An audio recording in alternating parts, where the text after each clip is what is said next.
Central bank of India का एक notification आज हम देखेंगे। ये नोटिफिकेशन सफाई कर्मचारी के पदों पर होने वाली रिक्रूटमेंट से रिलेटेड होगा। तो सबसे पहले हम कुछ इम्पोर्टेंट डेट के बारे में देखते हैं। देखिए, ऑनलाइन फॉर्म फिल करने की डेट स्टार्ट हो चुकी है। 20 दिसंबर 2023 से ये स्टार्ट हुई है और 9 जनवरी 2024 इसकी लास्ट डेट है। अब यहाँ पर फीस के बारे में दिया गया है कि फीस किसके लिए कितनी है।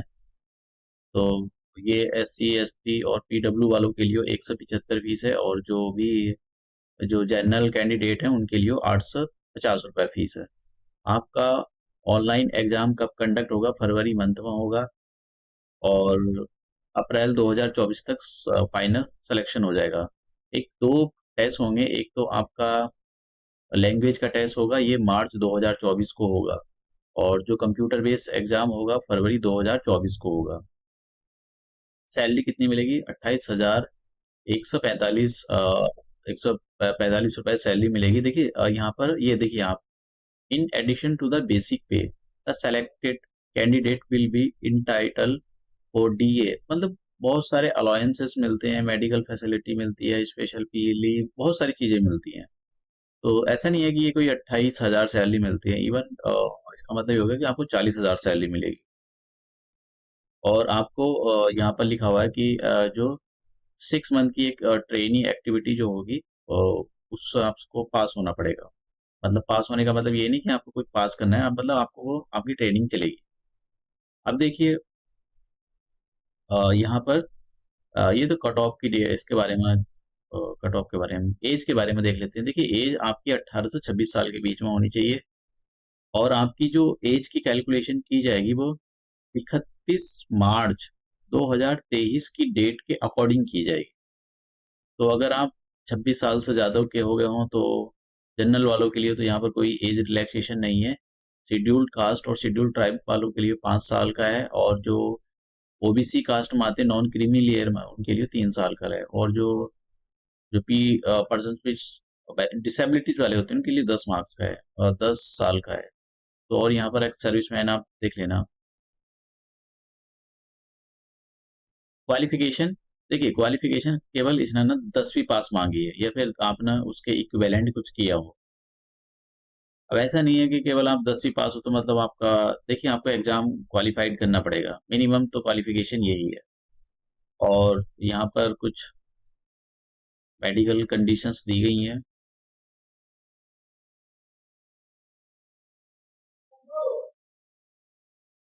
अब देख लेते हैं कि सिलेक्शन प्रोसेस क्या होगा। देखिए सिलेक्शन प्रोसेस आपका 2 स्टेज से आपको पास होना पड़ेगा। एक तो आपका कंप्यूटर बेस्ड एग्जाम होगा और एक आपका रिटन होगा जो लोकल लैंग्वेज का टेस्ट होगा। अगर हम बात करें कंप्यूटर बेस्ड एग्जाम की तो इसके अंदर इंग्लिश आएगी, जनरल अवेयरनेस आएगी, अर्थमेटिक आएगा, रीजनिंग आएगी। 4 सेक्शन आएंगे, चारों में अलग अलग पास होना जरूरी है। अगर इंग्लिश की बात करें तो इंग्लिश में 10 मार्क्स की इंग्लिश आएगी आपको और जनरल अवेयरनेस 20 मार्क्स की आएगी और अर्थमेटिक जो भी मैथ आता है वो 20 मार्क्स का आएगा और जो रीजनिंग आती है वो भी 20 मार्क्स की आएगी। टोटल 70 मार्क्स का होगा। 90 मिनट आपको मिलेंगे। उसके बाद में कुछ जैसा इन्होंने मार्च में बोला कि मार्च में आपका लोकल लैंग्वेज का एग्जाम कंडक्ट कराएगा, क्योंकि ये ऑल इंडिया वैकेंसी है। तो नॉर्थ इंडिया के अगर साउथ इंडिया में अप्लाई करना चाहते हैं, फॉर एग्जांपल आंध्र प्रदेश में अप्लाई करना चाहते हैं, तो उनको मतलब एक लैंग्वेज आनी चाहिए, तेलुगु है, क्योंकि उनको वहीं पर काम करना पड़ेगा। तो इसलिए लोकल लैंग्वेज आना बहुत जरूरी, क्योंकि उसका एग्जाम होगा और ये 30 नंबर का होगा और 30 मिनट का होगा, तो इसलिए आना बहुत जरूरी है। अब यहाँ पर देखिए ये आपका जो अभी यहाँ पर देखिए स्टार बने हुए थे। जनरल अवेयरनेस के बाद स्टार, इंग्लिश का पेपर तो इंग्लिश में ही होगा। जनरल अवेयरनेस, फिर अर्थमेटिक और रीजनिंग, स्टार। इसका मतलब ये हुआ कि आपका जो आप जिस क्षेत्र के लिए भर रहे हो, जैसा आपने बिहार के लिए भरा तो इंग्लिश हिंदी में आपका जो एग्जाम हो सकता है। झारखंड के लिए जो जहाँ जो लैंग्वेज वैलिड है उसके लिए जैसा कि उड़ीसा में देख लेते हैं, तो उड़ीसा में इंग्लिश चलती है, हिंदी चलती है और उड़िया चलती है। तो हो सकता है कि आपका एग्जाम, मतलब जब आप फॉर्म फिल करोगे तो वो उसी हिसाब से आपका एग्जाम कराएगा।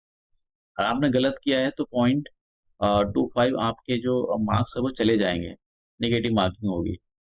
अभी मैं बताऊंगा आपको कि आपको इसको अप्लाई कैसे करना है, क्योंकि ये एग्जाम आईबीपीएस कंडक्ट करा रहा है तो आपको आईबीपीएस की वेबसाइट से अप्लाई करना पड़ेगा। यदि आप ये सेंट्रल बैंक ऑफ इंडिया की वेबसाइट पर देखने लगो कि भाई ये यहाँ क्यों नहीं दिखा रहा है, तो वहाँ नहीं दिखाएगा। इसमें ये सारी इंस्ट्रक्शन और सिग्नेचर कितने केबी में कितना साइज होना चाहिए, इसको अच्छे से आप रीड कर लेना। मैं आपको वैकेंसी दिखाता हूँ कि कितनी वैकेंसी है।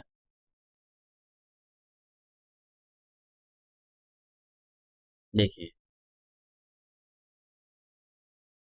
यहाँ पर रीजन बाई वैकेंसी निकली हुई है। देखिए यहाँ पर ये अहमदाबाद, भोपाल, दिल्ली, कोलकाता, लखनऊ, पुणे, तो ये पटना, इस टाइप की वैकेंसी निकली हुई। टोटल वैकेंसी कितनी है, जैसे कि गुजरात स्टेट में अहमदाबाद के लिए 76, भोपाल मध्य प्रदेश में, और छत्तीसगढ़ यहाँ पर एक ही दे रखा है भोपाल, तो इसके लिए अलग अलग दे रखी है। छत्तीसगढ़ के लिए 14 हैं और मध्य प्रदेश के लिए 24 हैं। तो ये टोटल वैकेंसी यहाँ पर, और टोटल कितनी वैकेंसी है, 484 वैकेंसी है। ये यहाँ पर अलग उसके हिसाब से दे रखा है कि भाई अहमदाबाद, बड़ौदा, गांधीनगर, ये इसमें कितनी है। जैसे कि अहमदाबाद, इसके अंदर ये जोन दे दिया, अहमदाबाद जोन, इनके बैंक के जोन होते हैं। तो गुजरात स्टेट में ये अलग अलग यहाँ पर आपको जो पोस्टिंग मिलेगी ये अलग अलग दिया हुआ है। तो आप जब भी फॉर्म फिल करो तो एक बार देख लेना कि आपको किस क्षेत्र के लिए चाहिए। कि पता लगा आपने कि आप नॉर्थ इंडिया के और साउथ इंडिया में, जैसे आपने वैकेंसी ज्यादा देखी तो वहां अप्लाई कर दिया, फिर आपका लोकल लैंग्वेज का टेस्ट भी होगा वहां पर। तो कोशिश करनी चाहिए कि आपको लोकल लैंग्वेज जो जिस रीजन के हो उसी रीजन में आप भरो, या दूसरे रीजन की आपको कोई लैंग्वेज आती हो।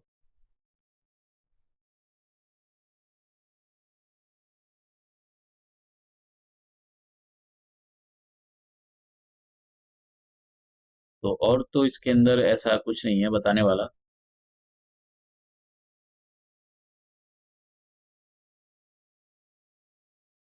लेकिन जॉब प्रोफाइल के बारे में अभी कुछ नहीं कह सकते कि हो सकता है कि फाइल को इधर से उधर करने का काम हो। अब देखिए मैं आपको बता देता हूँ अप्लाई कैसे करना है।